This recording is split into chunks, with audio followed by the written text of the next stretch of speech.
सिंधु घाटी सभ्यता भारत की खोज के अंतर्गत यह अध्याय 3 है। इसके अंतर्गत बताया गया है कि भारत के अतीत की जो सबसे पहली तस्वीर नेहरू जी को मिली, वह मिली सभ्यता की तस्वीर सिंधु घाटी में। अब जो सिंधु घाटी सभ्यता है वह सिंधु नदी के किनारे बसी है। जो इसके अवशेष हैं मोहनजोदड़ो और पश्चिम में पंजाब हड़प्पा में मिले खुदाइयों के दौरान पुरातत्वविदों को। अब इसमें जो मोहनजोदड़ो और हड़प्पा हैं, मोहनजोदड़ो के अंतर्गत मुख्यतः यह जो हमें मिले प्रमाण मिले वह काठियावाड़ और जो पंजाब के अंतर्गत मिले हमें अम्बाला जिले में।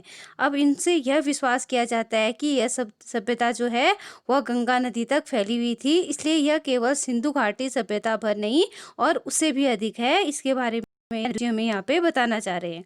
इसके आगे नेहरू जी हमें बताते हैं कि जब तक हम जो जान सकते हैं उसका क्या होता है, बहुत ज़्यादा महत्व होता है अगर हम किसी चीज़ को जान लेते हैं।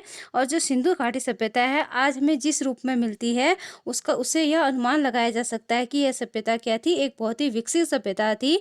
इस स्थिति में पहुँचने में उसे हजारों वर्ष लगे होंगे, ऐसा हमें इससे जो प्रमाण प्राप्त हुए हैं उसके अंतर्गत जानकारी प्राप्त होती है। अब जो इस सभ्यता की सबसे प्रमुख बात थी, प्रमुख विशेषता थी कि यह सभ्यता धर्मनिरपेक्ष सभ्यता थी। अब इसमें जो वहाँ इस सभ्यता के लोग थे वह धार्मिक तत्वों के मौजूद होने के बाद भी उन लोगों ने इन धार्मिक तत्वों को स्वयं पे हावी नहीं होने दिया और वो लोग धर्मनिरपेक्ष बने रहे। और इससे यह भी स्पष्ट होता है कि यह भारत के बाद सांस्कृतिक युगों की अग्रदूत भी रही बाकी अन्य सभ्यताओं की। अब जो सिंधु घाटी सभ्यता की दूसरी विशेषता है वह है कि इसका व्यापार। अब जो सिंधु घाटी सभ्यता के लोग थे वो फारस, मेसोपोटामिया और मिस्र की सभ्यताओं से इनके संबंध स्थापित थे और ये लोग इनके साथ व्यापार करते थे। कुछ दृष्टियों से यह सभ्यता क्या है, इसी की तुलना में बेहतर सभ्यता है, क्योंकि ये व्यापार ये लोग इस समय में व्यापार करना सीख गए थे। और जो अधिक व्यापारी वर्ग था वह क्या था, धनिक वर्ग था। उनकी अपनी एक महत्वपूर्ण भूमिका होती थी। और इन लोगों ने क्या करा था कि सड़कों के किनारे पे दुकानें की कतारें बनाई थी, जिससे इन लोगों को सामान को आयात निर्यात करने में आसानी होती थी।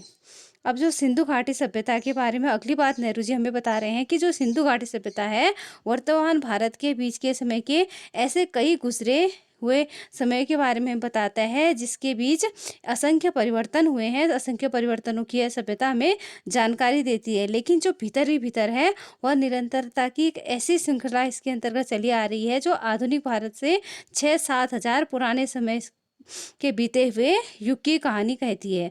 अब जो सिंधु घाटी सभ्यता है वह आज से 6-7 हजार पुरानी सभ्यता है, ऐसा इस पाठ के अंतर्गत बताया गया है। इसके अलावा इस सभ्यता से जो हमें प्रमाण मिले हैं उनसे यह पता चलता है कि यह सभ्यता क्या है, मोहनजोदड़ो और हड़प्पा में कितना कुछ ऐसा है जो हमें चली आ रही परंपराओं के बारे में बताता है, रहन सहन के बारे में बताता है उस समय के लोगों के, और जो लोग प्रचलित उनके रीति रिवाज थे और जो लोग दस्तकारी करते थे, किस तरह के वो लोग कपड़े पहनते थे, इसके बारे में भी यह सभ्यता हमें बताती है। जो सिंधु घाटी सभ्यता है के अंतर्गत मेसोपोटामिया और हड़प्पा के जो हमें प्रमाण प्राप्त हुए हैं। और एक दिलचस्प बात यह है कि उस सभ्यता समय में जो भारत देश है हमारा, वह सभ्यता की भोर बेला में एक छोटे बच्चे की तरह था। अर्थात भारत का रूप उस समय विकसित हो रहा था, वह विकासशील हो रहा था, वह विकसित नहीं हुआ था।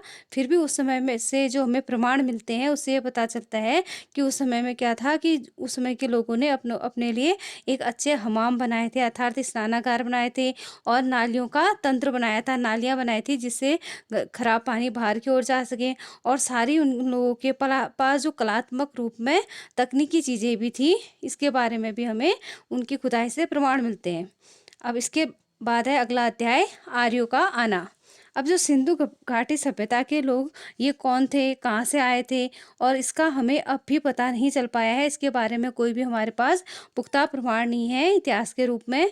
अब कुछ लोग ये संभावना करते हैं कि यह संस्कृति देश की संस्कृति है, अर्थात हमारे देश की संस्कृति है, और इसकी जड़ें अर्थात शाखाएं दक्षिण भारत में भी मिल रही हैं। दक्षिण भारत में भी आर्यों के आने का कुछ प्रमाण मिले हैं। अब कुछ अन्य विद्वान ये मानते हैं कि जो भारत के दक्षिण में जातियां हैं, द्रविड़ जातियां हैं, उनसे आर्यों की समानता मानते हैं। और यदि प्राचीन समय में कुछ लोग भारत में आए भी तो यह घटना मोहनजोदड़ो के समय से कई हजार वर्ष पहले ही घटी हुई। तो आर्यों का आना मोहनजोदड़ो, जो हड़प्पा सभ्यता है मोहनजोदड़ो के अंतर्गत तो इससे भी पहले आर्यों का आना, ऐसा विद्वान लोग मानते हैं। और व्यवहारिक दृष्टि से हमें यह हम इन लोगों को, जो आर्य हैं, उनको हम यहाँ का ही निवासी मानते हैं। इनके ये कहाँ से आए, इसके बारे में कोई भी हमारे पास प्रमाण नहीं है। अब इसके अलावा आप लोगों ने सिंधु घाटी सभ्यता के बारे में इतना जाना, तो इसके आगे हम यह जानेंगे कि आखिर सिंधु घाटी सभ्यता, जो इतनी विकसित सभ्यता थी, उसका विनाश कैसे हुआ। अब जो सिंधु घाटी सभ्यता थी, वो सिंधु नदी के किनारे बसी हुई थी। अब जो यह क्षेत्र है, अपनी बाड़ों के लिए प्रसिद्ध था। तो इस क्षेत्र में क्या था, जो नगर थे और गांव थे, उनको जब बाढ़ आई थी, तो इसको उनको यह बहाकर ले गई, जिससे क्या हो गया, यह सभ्यता समाप्त हो गई।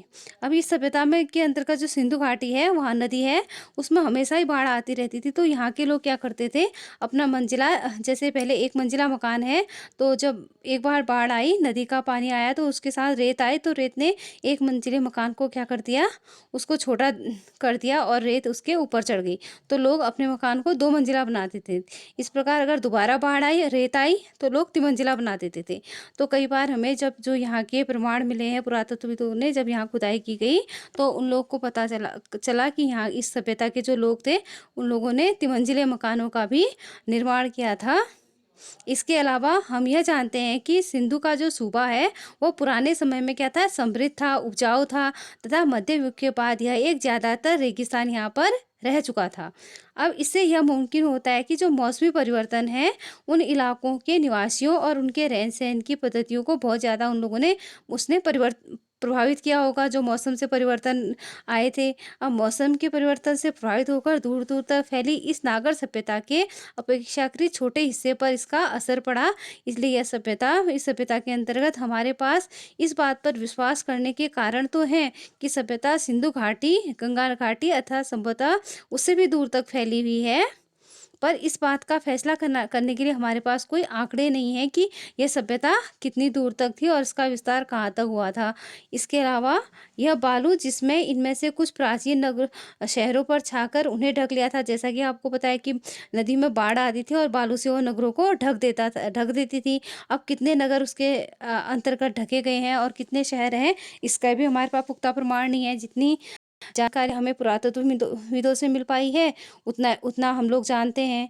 इसके अलावा सभ्यता के जो प्रमाण हैं, वो धीरे धीरे क्या हो चुके थे, नष्ट भी हो चुके थे, और जो हमारे पास अभी वर्तमान में खंडहर के रूप में मौजूद हैं, जिससे हम ये जान सकते हैं कि सिंधु सभ्यता एक सभ्यता थी, जो विकसित सभ्यता थी। इन प्रमाणों के आधार पर उसका विस्तार कहाँ तक है, ये सब चीज़ें हम अभी तक पुख्ता रूप से उन चीज़ों के बारे में नहीं जान सकते हैं। अब जो सिंधु घाटी सभ्यता है, बाद के कालखंडों के बीच निरंतर संबंध के साथ एक सिलसिले से टूटती रही, और अंतराल के प्रमाण भी इसमें मिलते रहे। सभ्यता के बारे में थोड़ी थोड़ी जानकारी हम लोगों को मिलती रही, लेकिन सब कुछ इसके बारे में हम नहीं जान पाए, ऐसा यहाँ पे नेहरू जी बता रहे हैं। और खेती हर पक्ष पर जोर शायद उन नवागंतुकों ने दिया, जो नए लोग आए। अब जो आर्य थे और उत्तर पश्चिम दिशा से भारत में एक के बाद एक और भी लोग हमारे देश में आते रहे, तो उन लोगों ने भी इस सभ्यता को बारे में थोड़ी थोड़ी बातें पता करी।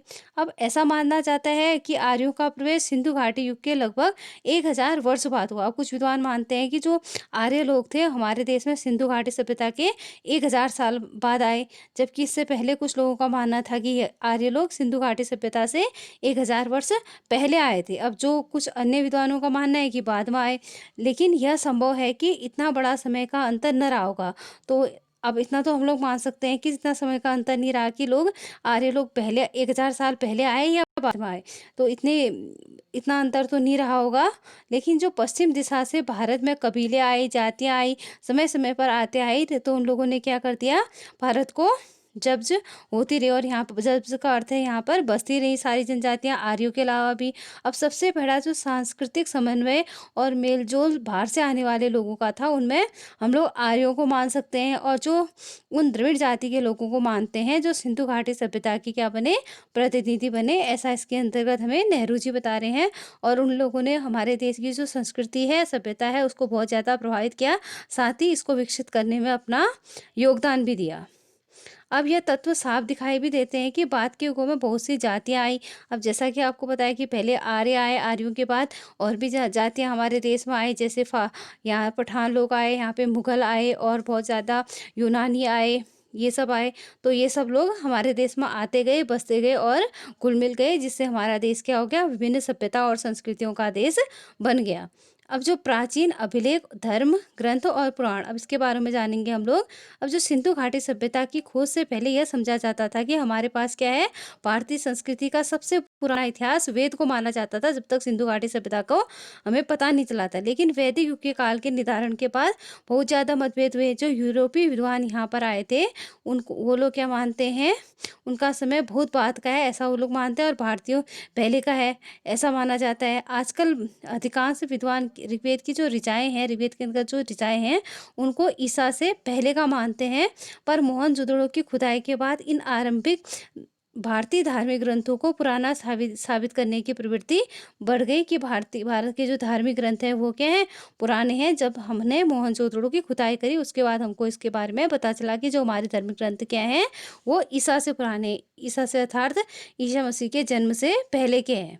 अब वस्तुतः यह हमारे पास मनुष्य के दिमाग की प्राचीनतम उपलब्धि रचना है, जो हमारे वेद और धर्म ग्रंथ हैं। अब जो मैक्स मुलर है, उन्होंने आर्य मानव के द्वारा कहा गया पहला शब्द है। अब जो मैक्स मुलर है, उन्होंने कहा कि आर्य शब्द क्या है, भारत के लोगों द्वारा कहा गया शब्द है, क्योंकि उन लोगों ने बाहर के लोगों को आर्य कहकर संबोधित किया था, तो यहाँ पे उनको हमने आर्य जनजाति मान लिया।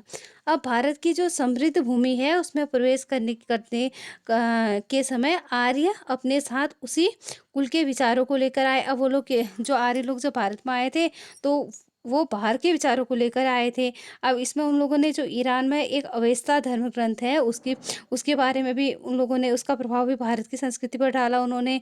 और भारत की धरती पर उन्होंने विभिन्न विचारों का क्या करा, पल्लवन किया, और यहाँ के विचारों को भी उन्होंने आगे बढ़ाया। इसके साथ ही वेद अवेस्ता की भाषा में भी अद्भुत साम्य है। अब जो हमारे धर्म ग्रंथ वेद हैं और जो ईरान का अवेस्ता है, दोनों जो धर्म ग्रंथ हैं अलग अलग हैं, लेकिन फिर भी उनमें समानता है। अब कहा गया है कि वेद भारत के अपने महाकाव्यों की संस्कृत की अपेक्षा अवेस्ता के अधिक निकट हैं।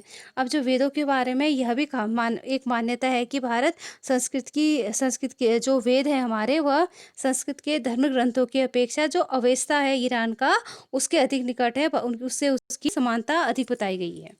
तो आज के लिए इतना ही, धन्यवाद।